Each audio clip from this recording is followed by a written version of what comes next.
राजा परीक्षित ने श्री सुखदेव जी से पूछा, हे महामुनि, आपने राजा स्वयंभू मनु की वंशावली का वर्णन करके मुझे कृतार्थ किया। मैं धन्य हो गया महात्मा।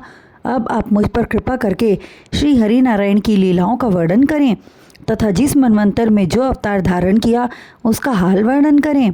राजा परीक्षित के विनयपूर्वक वचनों को सुनकर श्री सुखदेव जी बोले, हे राजन, स्वयंभू मनु की उत्पत्ति से लेकर आज तक 6 मनवंतर व्यतीत हो चुके हैं। पहले मनवंतर में स्वयंभू मनु राजा हुए, उनके 2 पुत्र एवं 3 कन्याओं की प्राप्ति हुई। उनकी तीसरी कन्या आकुति का विवाह रुचि प्रजापति से संपन्न हुआ। उसी मनवंतर में यज्ञ भगवान ने अवतार धारण किया। समस्त भोगों को त्याग कर स्वयंभू मनु अपनी स्त्री शत्रुपा के साथ सुनंदा नदी के तट पर जाकर एक पैर पर खड़े होकर तपस्या करने लगे। उसी समय राक्षसों ने आकर उनकी तपस्या भंग करना चाहा। तब यज्ञ भगवान ने असुरों का संहार कर स्वयंभू मनु की रक्षा की। दूसरे मनु स्वरोचिष हुए।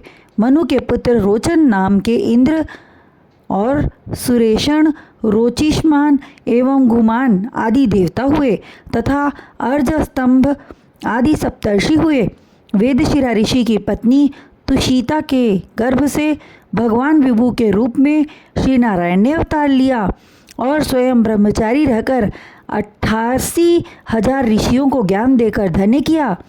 तीसरे मनवंतर में राजा प्रियव्रत के पुत्र उत्तम मनु हुए। उत्तम के पुत्र पवन, सृंजय एवं अग्निहोत्र आदि हुए। सत्यजित नामक इंद्र तथा सत्य आदि देवता सप्तर्षि हुए।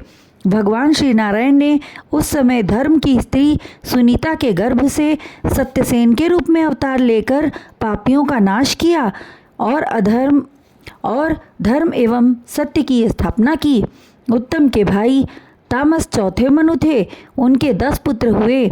उनके पुत्र त्रिशिख इंद्र हुए तथा ज्योति धर्म आदि सप्तर्षि हुए।